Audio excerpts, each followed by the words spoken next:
Okay, the agenda that right now in front of us is hearing development. So hearing because of its importance, it is vital कि हम उन developmental periods का जिक्र कर सकें जो कि hearing की development के दौरान पेश आते हैं. ये बहुत important इसलिए है because normal development को जानना इसलिए ज़रूरी है ताकि आप deviant development को follow कर सकें. आप डिफरेंस इन डेवलपमेंट का अंदाजा नहीं कर सकेंगे अगर आपको नॉर्मल डेवलपमेंट को नहीं पता. तो like any other sense hearing भी एक सेंस है जो कि डेवलप होती है ग्रेजुअली. जैसे आपकी विजन जो है वो ग्रेजुअली डेवलप होती है.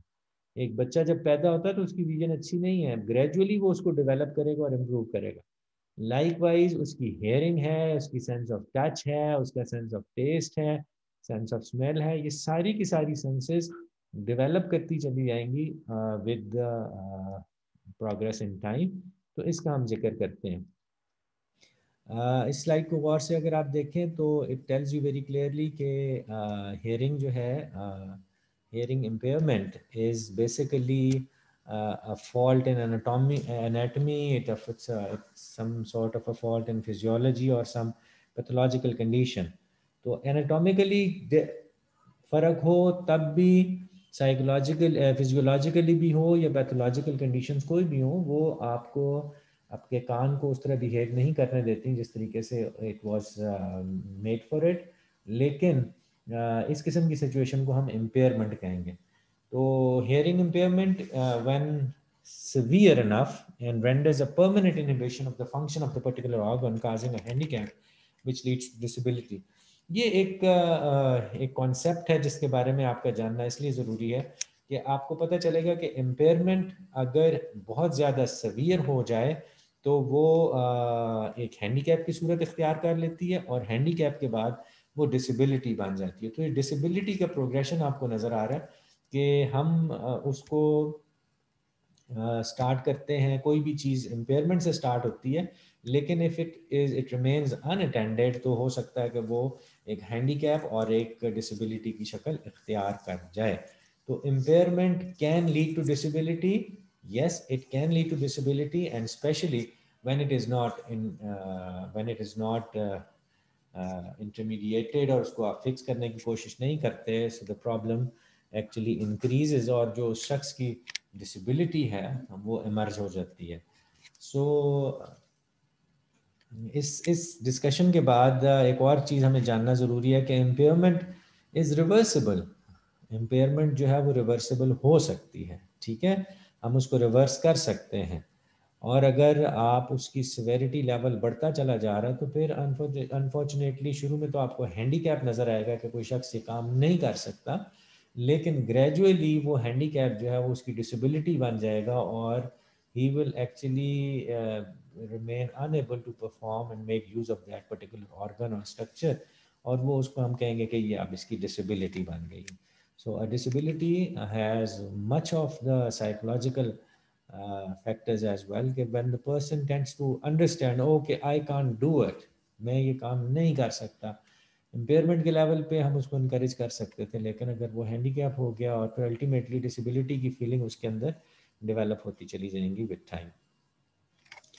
तो आगे चलते हैं. So hearing impairment is any anatomical, physiological और pathological condition of outer, middle and inner ear which inhibits the normal functioning of ear itself. अब हमने ईयर की एनाटमी भी पढ़ी थी. ऑरिकल के अंदर को फ़र्क है, कोई जो ऑडिटरी कनाल थी उसके अंदर कोई प्रॉब्लम आपको नज़र आ रही है, कोई इसके जो मिडल ईयर बोन्स हैं उनके अंदर प्रॉब्लम है, कोई मसल्स का इशू है, कोई इनर ईयर के कोई इश्यूज हैं जो कि एनाटॉमिकल, फिजियोलॉजिकल या पैथोलॉजिकल ओरिजिन की वजह से यस उसको हेयरिंग लॉस हो सकता है. इन डिसऑर्डर्स के बारे में भी हम जानेंगे इंशाल्लाह ताला. We will talk about disorders of outer ear, disorders of middle ear and inner ear, और we will try to understand कि कौन कौन सी ऐसी चीज़ें थी जो कि रिवर्सिबल थी और उनको फिक्स कर सकते थे, एंड कहाँ पर किस जगह पर आकर हम जो हैं वो हैंड्स अप हो जाते हैं और हम उसको ज़्यादा इंटरवीन नहीं कर पाते. बेटे चूंकि आज की हमारी स्लाइड जो है वो इसके बारे में थी, डेवलपमेंट के बारे में, तो ये बहुत क्रूशल है that we can understand how does hearing develop. तो आपको आपने पढ़ा भी शायद होगा डेवलपमेंट के सब्जेक्ट में कि the first reflex that a child exhibits in response to sound is startling reflex. तो स्टार्टल रिफ्लेक्स जिसमें बच्चा डर जाता है, सहम जाता है, this is a vital indication that the child is listening to. For example वो जिस भी एक्टिविटी में बिजी होगा, जब उसको साउंड आती है तो वो उसको छोड़ देता है। For example if he is crying, he'll stop crying. If he was laughing, he'll stop laughing. और अगर वो चुप करके बैठा होता है तो हो सकता है कि वो आवाज़ के रिस्पॉन्स में रोना शुरू कर दे, यानी कि उसकी एक्टिविटी इंटरप्ट हो जाती है, कोई भी एक्टिविटी। तो that is one indication yes the child is listening. तो ये बड़ा इंपॉर्टेंट टेस्ट है जो कि अमूमन न्यू बॉर्न के साथ क्लैप करके आइडेंटिफाई किया जाता है 3 से 6 फुट के फासले पर रहकर। उसके सर पे चढ़ के नहीं, you have to keep a distance of 3 to 6 feet because that becomes that might be a very unpleasant experience for the child. ये तो हो गया न्यू बॉर्न हो गया, ठीक है। At 3 months the baby does not turn his eyes towards the sound. इसका मतलब ये है कि अगर एक बच्चा हेड टर्न ना करे in response to sound at the age of 3 months, this is an indicator कि yes the child has some sort of a hearing issue. तो वो अगर उसने स्टार्टल रिफ्लेक्स नहीं दिया था तब भी वो एक इंडिकेटर बन गया, और अगर उसने हेड टर्न नहीं किया 3 महीने की उम्र में टूवर्ड्स द साउंड सोर्स, ठीक है, और अपनी जो है वो आइज को मूव नहीं किया उसने उस तरफ, तो दैट इज वन इंडिकेशन। ये बड़ी अच्छी और ऑब्जर्वेंट किस्म की एक एबिलिटी है कि आप आइडेंटिफाई कर लें हेयरिंग लॉस को early. Earlier identification of hearing loss उसकी रिहेबिलिटेशन में आपको मदद करेगा, उसकी लैंग्वेज बिल्डिंग में मदद करेगा, लेकिन अनफॉर्चुनेटली अगर ये डिले हो गया तो जो वाइटल और क्रूशल टाइम है लैंग्वेज डेवलपमेंट का वो अफेक्ट हो सकता है। सो जैसे कि you can look in the slide कि ये वो इंडिकेटर्स हैं जिससे हमें अंदाज़ा हो जाएगा कि the child has some sort of hearing challenge और हम उसको इंटरवीन कर पाएंगे। At the age of 8 months to 1 year, the child does not turn towards the whispered voice. आप जरा देखें, बच्चा 8 महीने का हो गया तो अब वो विस्परिंग को भी रिस्पॉन्ड कर रहा है। विस्परिंग मीन्स कि it doesn't have to be loud. इसका लो वॉल्यूम के साथ भी जब आप उसके साथ बात करेंगे तो the child will be responding to you. और the sound of the rattle और spoon stirring in a cup, और ये जो अब पहली दफ़ा आप एहसास हो रहा है देखें कि at the age of 8 months के वो नॉन स्पीच साउंड्स को भी देखना शुरू कर दिया उसने। रैटल ऑफ अ स्पून, चम्मच जो हिलता है कप के अंदर, उसको भी उसने जो है वो महसूस करना शुरू कर दिया, रैटल को भी, स्पून को भी, और जो भी इन्वायरमेंटल साउंड्स हैं। देखो क्लैपिंग जो है वो भी एक इट्स अ सॉर्ट ऑफ एक इन्वायरमेंटल साउंड ही थी, लेकिन स्पीच साउंड्स ऐसी साउंड है जिनका ताल्लुक आपकी स्पीच के साथ है, जैसे कि प ब ट ड क जो हमने साउंड्स पढ़ते हैं इन आवर फोनोलॉजिकल चार्ट, ये वो वाली साउंड है जो कि लैंग्वेज जिन पर मुश्तमिल होती है, वो स्पीच साउंड्स हैं, उनकी अपनी फ्रिक्वेंसीज हैं। इन्वायरमेंटल साउंड्स की अपनी रेंज और अपनी फ्रिक्वेंसीज हैं। तो विस्पर्ड वॉइस की तरफ रिस्पॉन्ड करना at the age of 8 months is vital, ये ज़रूरी है और ये इम्पॉर्टेंट है कि the child has got this ability to look and observe and look at the sound where it is coming from. At the age of 2 years, the child can't identify some objects when its name is spoken. 2 साल की उम्र में अगर एक बच्चा identify नहीं कर पा रहा कि किस चीज़ के बारे में बात हो रही है, या वो आपके पीछे अल्फाज दोहरा नहीं सकता, एक जुमला दोहरा नहीं सकता, एक फ्रेज को दोहरा नहीं सकता, yes these are indicators that the child has got some degree of hearing loss. देखो ये कितनी इंपॉर्टेंट इंफॉर्मेशन है। अब इसके साथ साथ देखते रहें, आपके छोटा बच्चा जो भी होगा, नॉर्मल डेवलपमेंट क्या है? नॉर्मल डेवलपमेंट ये है कि हर बच्चा पैदाइश के बाद फ़ौरन बाद स्टार्टल रिफ्लेक्ट उसके अंदर होता है, नंबर 1। नंबर 2 कि at the age of 3 months वो अपनी आंखें घुमाना शुरू कर देता है, दाएं या बाएं की तरफ अपनी आंखों को घुमाएगा to look at the source के साउंड कहाँ से आ रही है। तीसरी चीज़ जो हमने देखी है कि तकरीबन 2 साल की उम्र के अंदर at the age of 8 months the child was able to look at the whispered voice. लेकिन अगर ये वाला बच्चा विस्परिंग को नहीं देख पा रहा था तो या उस तरफ वो तवज्जो नहीं कर रहा था, the child has some degree of hearing loss. और उसके बाद ये है कि at 2 years the child can't identify some objects. The 2 साल की उम्र में बच्चा जो है वो आइडेंटिफाई नहीं कर पाता ऑब्जेक्ट्स को। इसकी क्या वजह है? वजह इसकी ये है कि the child doesn't have vocabulary. अब किस बच्चे के अंदर वोकैबुलरी नहीं होगी? वोकैबुलरी उस बच्चे के अंदर नहीं होगी जिसने अटेंशन नहीं पे की थी अपनी हेयरिंग अटेंशन या हेयरिंग इन अटेंशन की वजह से, या किसी डिग्री ऑफ हेयरिंग लॉस की वजह से वो रिकॉल नहीं कर पा रहा कि ये जो मेरे हाथ में चीज़ है इसको मोबाइल है। अब मोबाइल के बारे में हम बात कर रहे हैं, पिक्चर के बारे में, फ़ैन के बारे में, डोर के बारे में बात कर रहे हैं, और वो मेरे पीछे रिपीट भी नहीं कर पा रहा। तो ये एक इंडिकेशन है। तो अब आप याद रखिए कि at the age of 2 years most of the children are doing it. So ये डेवियंस हो जाएगी अगर वो बच्चा जो है वो इस तरीके से साउंड को, वर्ड्स को आइडेंटिफाई नहीं करता, ऑब्जेक्ट्स को आइडेंटिफाई नहीं करता। Next stage is the child doesn't wake up or get disturbed by a loud sound, does not respond when called, pays no attention to ordinary crib sounds or noises used.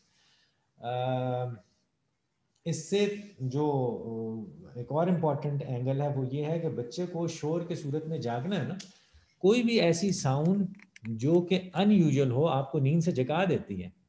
देखें हम लोग जब while we are in sleep, हमारा पंखा कितना शोर कर रहा होगा, कोई बात नहीं। बाहर बारिश हो रही होती है, चूंकि वो कॉन्टिन्यूस साउंड है, कोई बात नहीं, हम सो जाएंगे। लेकिन हम सो रहे थे और बारिश आई तो हम उठ जाएंगे। अच्छा जी, हम सो रहे थे और पंखे में से आवाज़ आना शुरू हुई, हम उठ गए।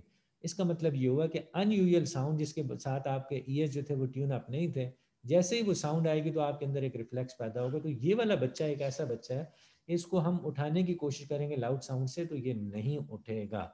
रीज़न बीइंग कि परहैप्स उसको कोई हेयरिंग लॉस है, या he has got some issues जिसकी वजह से वो साउंड जो है वो उसको उसका माइंड जो है वो रिस्पॉन्ड नहीं कर रहा। तो बहुत इंपॉर्टेंट ये भी रिफ्लेक्स है जागने वाला भी, जो कि साउंड स्टिमुलस के नतीजे में आप कॉन्शियस लेवल अपना अचीव करते हैं। इसके अलावा gestures almost all the time instead of talking to tell his or her needs. वो बच्चे जो बहुत ज़्यादा इशारे करते हैं, दैट इज़ वन इंडिकेशन के the child has got some issues जिसकी वजह से वो लैंग्वेज को अपने अंदर नहीं लेकर जा पा रहा और उसको लैंग्वेज समझ नहीं आ रही, and the child is actually making for his bad hearing.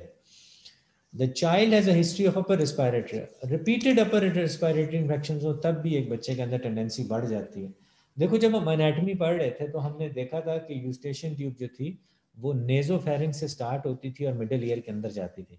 तो ये तो मिडिल ईयर और फेरिंग्स का एक कनेक्शन था। तो जो मिडिल ईयर में होता है वो नीचे ट्रेवल करके आ सकता है इन्फेक्शन, और नीचे वाला इन्फेक्शन ऊपर भी जा सकता है। लिहाजा ये इन्फेक्शन का इस तरीके से पास ऑन होना उन बच्चों में ज़्यादा होता है जिनको रिपीटेड बार बार अपर रिस्पायरेटरी ट्रैक्ट इन्फेक्शन है। तो ये उसके लाइकलीहुड को मिडिल ईयर इन्फेक्शन की जो चांसेस है उनको बढ़ा देता है। और अभी हम थोड़ी देर पहले यही बात कर रहे थे कि मिडिल ईयर इन्फेक्शन जो है वो एक इंसान के अंदर कंडक्टिव हेयरिंग लॉस पैदा कर सकता है। अब कंडक्टिव हेयरिंग लॉस की सिवेरिटी मुख्तलिफ हो सकती है, किसी को थोड़ा कंडक्टिव हेयरिंग लॉस है, किसी को बहुत ज़्यादा कंडक्टिव हेयरिंग लॉस है। ये तो डिपेंड करेगा कि उसकी इन्फेक्शन की नौइयत क्या है। लेकिन मुख्तसरन हम ये ज़रूर डिटरमिन कर पाएंगे कि the child has got some degree of hearing loss because of that conduction deficit. तो all I need to share here कि ये वो कुछ ऐसे पॉइंट्स हैं, कुछ ऐसे एंगल्स हैं जो कि आपको बता रहे। स्टार्टल रिफ्लेक्स के बारे में आपको ज़रूर पता होना चाहिए। कब बच्चा जो है वो अपनी आई बॉल मूवमेंट करता है, किस एज, कब वो विस्परिंग को रिस्पॉन्ड करता है, कब वो वर्ड्स को।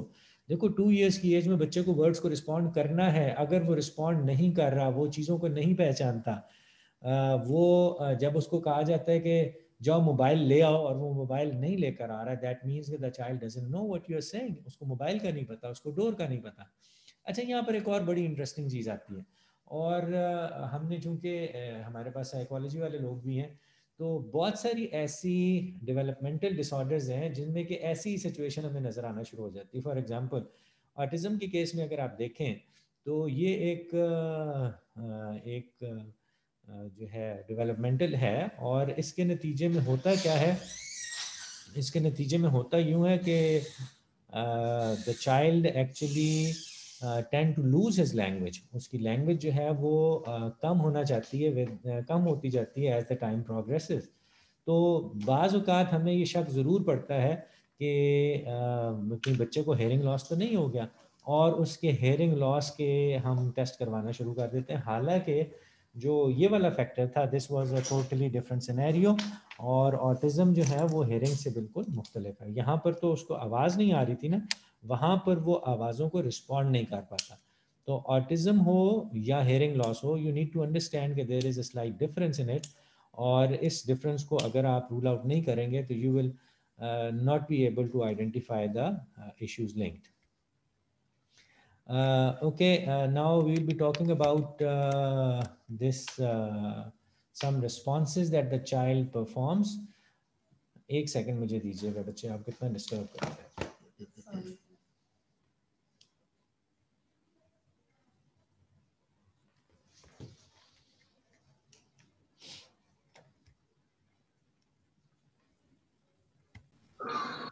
तो let's discuss about some acceptable responses जो कि 1 से 5 साल का बच्चा जो है वो हमारे साथ करेगा। These are the acceptable responses, और अगर ये काम नहीं होंगे तो you should have your tails raised कि यार कोई प्रॉब्लम है, कोई प्रॉब्लम है। फॉर एग्जांपल 1 to 5 मंथ्स के अंदर क्या होता है कि eye responses immediately following the sound, sound के नतीजे में आंखें क्या करती हैं 1 से 5 महीने की उम्र में। कितनी इंपॉर्टेंट इंफॉर्मेशन है, इसको समझिए। आंखें बोलती हैं, वो कैसे बोलती हैं? For example turns the eyes towards the sound, एक बच्चा 1 से 5 साल की उम्र में अपनी आंखें घुमा लेता है टुवर्ड्स द साउंड। और दूसरा उसके अंदर क्या रिफ्लेक्स आता है, अगर वो छोटा है और आंखें नहीं घुमा सकता तो क्या होता है, उसकी आंखें बड़ी हो जाती हैं। जैसे ही साउंड आती है ना तो उसका जो आईज जो है वो एकदम ओपन हो जाती है ना, दैट बिकम्स अ रिफ्लेक्स। ये उसका एक ऐसा रिफ्लेक्स था जो कि साउंड के नतीजे में उसने दिया। अगर उसको साउंड ना आ रही होती है दोनों काम वो नहीं कर सकेगा। Stop moving if he was moving before, stop crying, jumps when the horn sound is presented and may blink the eyes. तो ये जरा गौर करो, ये वही बातें जो मैंने आपसे थोड़ी देर पहले शेयर की थी कि आंखों का घुमाना हो या आंखों का बड़ा होना हो तो उसके नतीजे में बाज बच्चे आंखें बंद भी कर लेते हैं as a result of a sound, डर के। तो ये सारे के सारे इंडिकेटर्स थे कि yes the child can listen. और अगर उसके अंदर ये रिफ्लेक्सेस नहीं देख पा रहे आप तो yes you should be concern about it, और उसको इन्वेस्टिगेशन जरूरी है। 5 से 10 महीने की उम्र में head turns towards the side where the sound is being presented. अब पहली दफा ये ऐसा हुआ कि अब उसने आंखें भी घुमाई और अपना सर भी उसने घुमाया टुवर्ड्स द साउंड, जिस तरफ से साउंड सोर्स आ रही थी। इसको कहते हैं लोकलाइजेशन ऑफ साउंड्स। एक बच्चा जो है अब इस काबिल होना शुरू हो गया कि वो साउंड को लोकलाइज कर सके। देखो, एक आवाज़ को सुनना कुछ और है और आवाज़ को लोकलाइज करना कुछ और है। मैं आपको एग्जांपल देता हूँ, अगर आपके हाथ से एक कॉइन गिर जाए और आपकी आंखें बंद भी हों तो फिर भी आप उसी साइड पे जाएंगे जिधर से आवाज़ आई थी। How did you do it? आपको कैसे पता चला? बिकॉज अब आपके कान जो थे वो लोकेट कर पाए थे कि कॉइन आगे गया है, पीछे गया है, कहाँ गिरा है, लिहाजा आप उसको लोकेट कर पाते हैं। बड़ी इंपॉर्टेंट एबिलिटी है और ये उसी सूरत में पॉसिबल है if you've got good hearing. At 5 months the head turn may be wobbly and may not get all the way to one side. 5 महीने की उम्र में वो सर हिलाता तो जरूर है लेकिन बस जरा भी शक शोबे में है, सर घूमना शुरू हो जाता है बैरल टुवर्ड द सोर्स। 6 से 10 महीने में the baby will turn his head directly to the sound. अब 6 से 10 महीने में फौरन से वो उधर देखेगा कि आवाज़ कहाँ से आई है। और children in this age group में नॉट येट लुक अप और डाउन। देखो कितनी खूबसूरत बात कि अभी उसको ये नहीं पता, अगर ऊपर से आवाज़ आए तो उसको लोकेट नहीं कर पाएगा, और बिल्कुल नीचे से आवाज़ आएगी, इसके पाँव के पास से आवाज़ आएगी तो उसको महसूस नहीं होगा। How interesting this is. तो 5 से 10 साल की उम्र में, 10 माह की उम्र में ये जो डेवलपमेंट है हेयरिंग की कितनी क्रूशियल है। और being speech therapist we need to learn and share this information to parents and to the parents, ताकि वो अर्ली रिकग्निशन करें, अर्ली रियलाइजेशन करेंगे किसी बच्चे के रिफ्लेक्सेस कम तो नहीं है। आपने देखा ना कितनी फैमिलीज ऐसी हैं जो कि बच्चों को उठा के फिरते रहते हैं, सानू पता ही नहीं लगे जी साडा बच्चा सुनता नहीं है, सानू तो अंदाजा ही नहीं हो सका कि सुनता नहीं। हालांकि कितने ईजी इंडिकेटर्स हैं जो कि डिटरमिन कर सकते हैं if the child has got a hearing loss. So 5 से 10 महीने की उम्र में ये चीज़ आपने आइडेंटिफाई कर ली। Okay then a small jump of the baby's body immediately following the sound, बच्चा जो है वो हिल सकता है, आई ब्लिंक कर सकता है, और आंखें खुली हो तो आंखें बंद कर सकता है। ये कुछ रिफ्लेक्सेस हैं जो कि 5 से 10 महीने की उम्र में आपको नजर आएंगे। बच्चा हो गया तकरीबन 1 साल का, 12 से 14 महीने का। अब जरा देखें, head turns towards the side where the sound is being made, plus the child will look down for the sound when it is below the baby's eyes। पहली दफा ये हो रहा है कि अब बच्चा न सिर्फ ये कि साउंड सोर्स की तरफ अपना सर घुमा लेता है, बल्कि अगर नीचे से आवाज आई है तो उसको भी देख लेता है। ठीक है, आप उसने अपनी आई बॉल जो है वो नीचे भी करना शुरू कर दी, आवाज को लोकेट करने की उसने कोशिश की। बेटे यहाँ सिर्फ आपको ये बताना मकसूद है कि how the time is actually making the child learn about his behaviours. अब बच्चे के अंदर स्ट्रेंथ आती जा रही है, उसकी आई बॉल मूवमेंट मजबूत होती जा रही है, उसकी हेयरिंग स्मार्ट हो जाती है, उसको समझ आना शुरू हो रहा है। अब वो पहली दफा था कि उसने लोकेशन की तरफ सर भी किया और नीचे भी देखा। At 10 months, he may first look directly to the side and then downward। 10 महीने की उम्र में पहले सर एक साइड पे करेगा, फिर नीचे करेगा, और उसके बाद जब ये 14 महीने का हो जाएगा तो ये नीचे डायरेक्टली अपनी आंख जो है वो नीचे की तरफ ले जाएगा और साउंड को लोकेट करेगा। और इसके अलावा लाउड साउंड है, जैसे जी लिखा हुआ है कि हॉर्न की सूरत में। अब हॉर्न एक ऐसी आवाज है which is considered loud for the child.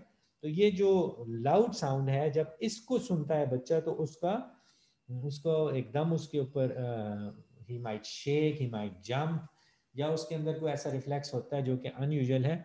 और ये एक रिस्पॉन्स था, ये एक रिस्पॉन्स था उस डिफरेंट साउंड का, उस हाई साउंड का जो कि बच्चे ने पहले नहीं सुनी हुई थी। And all of a sudden he heard that sound, और उसने एक रिफ्लेक्स उसकी बॉडी ने किया। जो चीज़ बेटे आपको बतानी मकसद है वो ये कि अगर आप इन डेवलपमेंटल सीक्वेंसेस को याद रखेंगे और इस टाइम को अच्छे तरीके से रिटेन करेंगे अपने साथ, तो you will be able to easily जज if the child has got hearing loss. अब आपने एक और चीज़ में, चूंकि आप लोग इंशाल्लाह स्पीच में अपना एक फ्यूचर तलाश कर रहे हैं, तो हमारा हमारी कोई एज रिस्ट्रिक्शन नहीं है, हमारे क्लाइंट्स की कोई एज रिस्ट्रिक्शन नहीं है। न्यू बॉर्न भी आपके साथ आएगा, आपके पास आएगा, और एक आईसीयू का केस भी आपका केस है। सो ये इतनी वर्सटैलिटी और इतनी एज रेंज के लिए you have to be extra smart and extra cautious. तो अब होता यही है कि फिर कुछ लोग जो हैं वो स्पेशलाइज कर लेते हैं जेरिएट्रिक्स में, यानी बड़े बूढ़ों में वो दिलचस्पी लेना शुरू कर देते हैं, और बड़े बूढ़ों के ट्रीटमेंट में ज़्यादा दिलचस्पी। कुछ लोग ऐसे होते हैं जो कि डेवलपमेंटल डिसऑर्डर्स वालों की तरफ दिलचस्पी रखते हैं। कुछ ऐसे हैं जो कि अर्लियर लाइफ के जो इश्यूज हैं उनमें ज़्यादा दिलचस्पी रखते हैं। बट अगेन ये तो एक लेटेस्ट स्टेज है जिसमें आप इंशाल्लाह फ्लरिश करेंगे, लेकिन for the time being you need to understand कि किस तरीके से एक जो रिफ्लेक्स है बच्चे का वो हमें डिटरमिन करता है कि किसी बच्चे की हेयरिंग एबिलिटी कैसी है और किस नौइयत की है। तकरीबन 14 महीने से 2 साल का हो गया, ठीक है, 1.5 से 2 साल का हो गया। Head turns directly to where the sound is being made, can now look up as well as down for the sound, and jumps when he hears the horn. Again अब क्या हुआ, एक और इंटरेस्टिंग चीज आ गई कि तकरीबन 2 साल की उम्र के अंदर the child is not only able to turn his head towards the side, बल्कि आप वो नीचे भी देख सकता है और ऊपर भी देख सकता है। दोनों सूरतों के अंदर वो द चाइल्ड इज कैपेबल कि वो साउंड को लोकेट कर पाता है। और अभी भी देखें लाउड साउंड पे उसके रिस्पॉन्सेज मुख्तलिफ हैं as compare to low sound. तो हमें ये चीज़ को भी साथ साथ मद्देनजर रखना है। 2 साल का बच्चा है, ही कैन एक्चुअली लोकेट, वो लोकेट कर सकता है चीज़ों को अगर वो साउंड प्रोड्यूस करेंगी। अब थोड़ा सा हम आगे चलते हैं, थोड़ी सी बात को हम कॉम्प्लेक्स करते हैं, अपनी बात में थोड़ा सा और गहराई पैदा करते हैं। नाउ लेट अस सपोज, ये तो आपको माइलस्टोन्स हमने बता दिए, लेकिन हुआ ये कि अब हम ये देखना चाहते हैं कि हमारा ये जो बच्चा है इसको हेयरिंग लॉस है कि नहीं है, कौन से कान में हेयरिंग लॉस है। देखो ना, 2 कान थे, दोनों में से एक में हेयरिंग लॉस, ये ऐसा हो सकता है कि राइट कान की एबिलिटीज कुछ और हो और लेफ्ट कान की एबिलिटी कुछ और हो, ठीक है, हो सकता है। This is possible. एक कान का ऑरिकल दूसरे से ना मिले, एक के अंदर बोन्स की कुछ और वर्किंग कैपेसिटी हो, दूसरे की कुछ और हो, एक कान के अंदर वैक्स हो दूसरे के अंदर ना हो, this is possible. Middle ear के अंदर प्रॉब्लम्स हो सकते हैं, वैरायटी ऑफ इश्यूज हो सकते हैं। अब हम ये चेक करना चाहते हैं कि क्या हमारे बच्चे को हेयरिंग लॉस है या नहीं है, और किधर है और कितना है। ठीक है, तो हमने क्या करना है, हमने दो तीन चीज़ें मालूम करनी है कि हेयरिंग लॉस किधर है और हेयरिंग लॉस कितना है। ये दो चीज़ें आप अपने जहन में रखें। और अब हम करेंगे क्या कि हम हेल्प लेते हैं अपने साथ किसी पेरेंट की या किसी की भी जो कि उसका केयर गिवर है बच्चे में। छोटा बच्चा है, न्यू बॉर्न केसेस हैं। अब इसके अंदर क्या हुआ, इसके अंदर ये हुआ कि हमारा जो बच्चा है उसको हम उसके पेरेंट के लैब के ऊपर बिठा देते हैं। ठीक है, बच्चे को उसके पेरेंट के लैब के ऊपर बिठा देते हैं। Let us suppose the child is 3 years age या 2 इयर्स एज, और वो अपनी माँ की टांग के ऊपर बैठा हो और माँ की बॉडी के साथ अपना उसने एक शोल्डर लगाया हुआ। ठीक है, अब इस केस में क्या होगा, अब इस केस में हमने ये करना है, उसको कुछ साउंड स्टिमुलस देने हैं और उसके नतीजे में उसका रिस्पॉन्स हम मालूम करना चाहते हैं। फॉर एग्जाम्पल, पहले हम क्या करेंगे, राइट साइड दायां कान चेक करना है, bell on a level below the eyes. आप बेल बजाएं बिलो द आईज। अब बेल बिलो द आईज जब आपने बजाई और बच्चा जो है वो, आप उस बॉल को जज नहीं कर पाएगा अगर उसकी एज छोटी है। ठीक है, लेकिन the child is grown up, वो 3-4 साल का है, 3 साल का है और वो अभी भी लोकेट नहीं कर पा रहा साउंड को, देयर इज अ प्रॉब्लम। ठीक है, हमने ये देखा था कि बिलो देखने के लिए बच्चे के अंदर कुछ स्पेशल एबिलिटीज होनी चाहिए थी। बिल्कुल इसी तरीके से यहाँ पर हमने बेल बजाई है। बेल एक लाउड साउंड है, लाउड इन्वायरमेंटल साउंड है। इसके साथ दूसरी तरफ लिखा हुआ है लेफ्ट साइड के ऊपर आप की रैटल का इस्तेमाल करें और वो भी बिलो द आईज करें। ये की रैटल क्या होता है, ये चाबियों का एक झुंझुना होता है। आजकल बच्चों के टॉयज होते हैं प्लास्टिक के, वो जब मूव करते हैं तो वो चाबियां एक दूसरे से टकराती हैं, शोर करती हैं। सो ये जो इक्विपमेंट है ये बड़ा स्पेशलाइज्ड किस्म का इक्विपमेंट है। वह बेल की फ्रिक्वेंसी हमें मालूम है, वो मुख्तलिफ होती है as compare to rattle and toys. तो ये जब आप देखेंगे कि हमारे बच्चे ने एक रैटल को रिस्पॉन्ड नहीं किया, इसका मतलब है कि रैटल वाली फ्रिक्वेंसी उसको सुनाई नहीं दी। और दूसरा आपने काम ये किया कि उसको बिलो द आई लेवल किया। अगेन ये भी एक एबिलिटी थी जो कि आपने मैयर करनी थी बच्चे के अंदर है कि नहीं। तीसरी किस्म की चीज़ है स्क्वीज टॉय। स्क्वीज टॉय से क्या मुराद है, स्क्वीज टॉय ऐसे टॉय जिनको दबाते हैं तो उसमें से एयर निकलती है, जब एयर निकलती है तो आवाज़ आती है। तो ऐसे स्क्वीज टॉयज की भी अपनी अपनी फ्रीक्वेंसीज होती हैं। इनको जब आप इस्तेमाल करते हैं तो अब इसको अबव द आई लेवल देखें। अब अबव द आई लेवल से क्या मुराद है, ये तो सबसे आखिरी हेयरिंग थी ना, कि पहले वो स्टार्टल था, फिर उसने आंख घुमाना शुरू की, फिर नीचे देखना शुरू किया और आखिर में जाके उसने ऊपर देखा था। स्क्वीज टॉय को आंखों से ऊपर रखें और देखें कि उसके रिस्पॉन्स क्या है। फिर इस तरीके से लेफ्ट साइड पे egg rattle on the level above, और उसके बाद अबव लेवल पे एग रैटल रखें। Squeeze toy high frequency low frequency था और egg rattle high frequency sound है। अब एग रैटल चूंकि हाई फ्रीक्वेंसी साउंड है, इट्स अ लो साउंड, तो उसके नतीजे में जब वो आंखों से ऊपर होगा तो बच्चे के पास एक चैलेंज सिचुएशन है और बच्चे ने उस साउंड को आइडेंटिफाई करना होता है।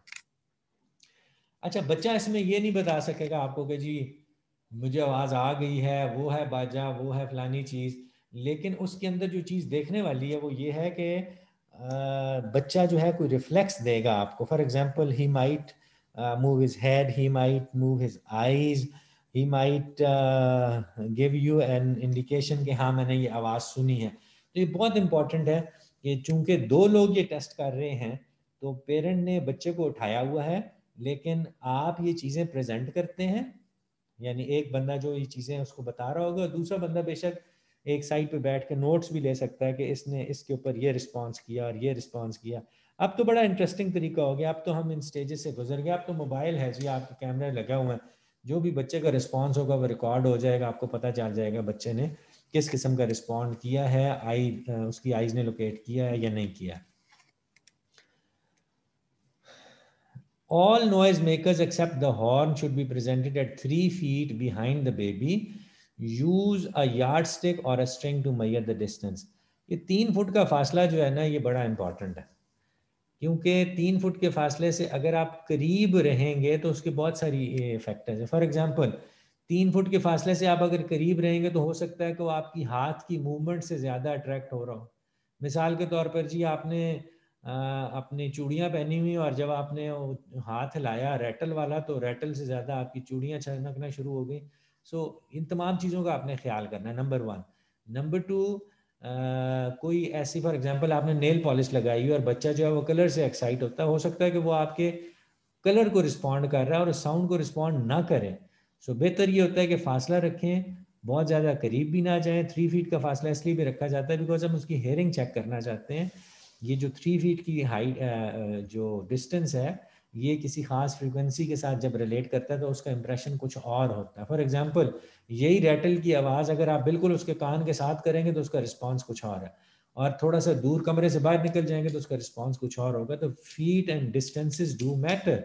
सो बेहतर ये है कि आप कैलकुलेटेड अंदाज में ये सारी की सारी एक्टिविटी करें।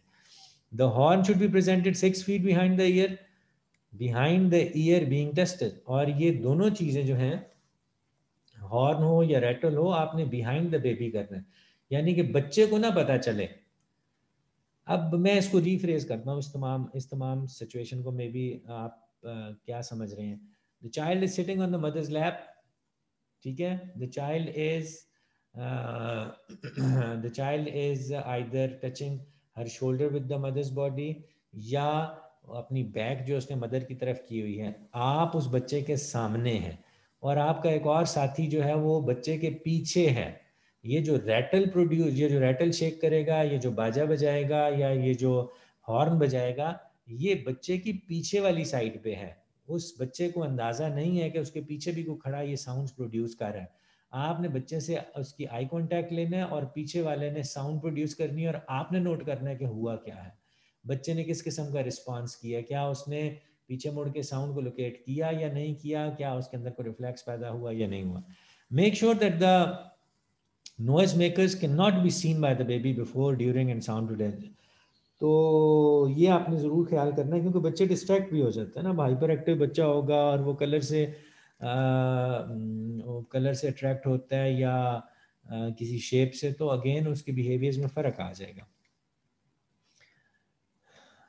अब इन अ क्वाइट रूम करना कैसे है, ये मैंने जो भी आपको बताई यही। In a quiet room seat the baby on the mother's lap leaning comfortably against her shoulders और sitting upright. Have the person sit and मुझे नज़र नहीं आ रहा इसमें, by holding up the ball and moving it slowly around, the other person is behind the baby with the noise makers। तो ये जो noise makers है बेटा, इनकी अपनी अपनी फ्रीक्वेंसीज होती हैं, खाली टॉयज नहीं है। हमें पता है कि जो एग रैटल है उसकी हाई फ्रीक्वेंसी है। एग रैटल किसको कहते हैं? एक गोल सी बॉल है जिसके साथ एक हैंडल लगा और उसके अंदर छोटे छोटे जो है ना प्लास्टिक के छोटे छोटे बॉल्स हैं। जब आप उसको शेक करते हो तो छन छन की आवाज़ आती है, that's called an egg rattle. इसी तरीके से की रैटल के अंदर प्लास्टिक की ढेर सारी चीज़ें, आप इन सब की अपनी अपनी फ्रीक्वेंसीज हैं, वो डिटरमिन है, हमने मालूम की होती हैं कि इनकी फ्रीक्वेंसीज कितनी है। ऑफ कोर्स ये वो वाली नहीं है जो आपको मार्केट से मिलती हैं, ये वो हैं जो कि स्पेशलाइज्ड हैं और ऑडियोलॉजिकल इक्विपमेंट का एक हिस्सा है जिससे हम मालूम कर सकते हैं तमाम। जैसे इसकी एक और एग्जांपल आप लोगों को पता होगा ट्यूनिंग फोक्स का। तो जैसे ट्यूनिंग फोक्स की अपनी एक फ्रीक्वेंसी होती है, 250 की होता है, 150, 125, 500, 4000, 8000, ये मुख्तलिफ फ्रीक्वेंसीज थी। तो ये जो टॉयज़ हैं जो कि नॉइज़ मेकर्स हैं, इनको भी हम अपनी फ्रीक्वेंसीज के हिसाब से अकोमोडेट करते हैं। तो जो the person behind the baby है वो जो है वो नॉइज़ मेकर से नॉइज़ प्रोड्यूस करेगा, आगे वाला रिस्पॉन्सेज लेगा। और kneeling down, this person present the noise makers in order listed above. Always make sure that the baby cannot see.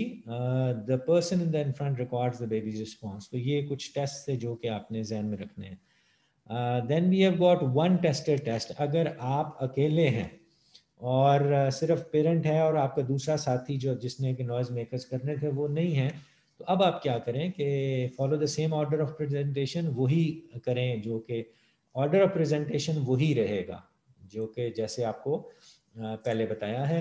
With the baby seated on the mother's lap, kneel at the angle so that you are away from the front vision and ear to be tested. Front vision से क्या मुराद है? Front vision से मुराद है ये सीधा देखने की सलाहियत। छोटा बच्चा जो है वो सीधा देख सकता है, साइडवेज उसकी विजन इतनी अच्छी नहीं है। सो आप ऐसा करें कि बच्चे के बिल्कुल सामने बैठ जाएं और अपना एक हाथ जो है लंबा करके उसकी साइड विजन की तरफ चले जाएं। फ्रंट विजन पे तो आप बैठे हो, लेकिन आपका हाथ जो है वो साइड विजन पे है, वो उसको नज़र नहीं आ रहा होगा बच्चे को, उसकी एज पे डिपेंड करता है।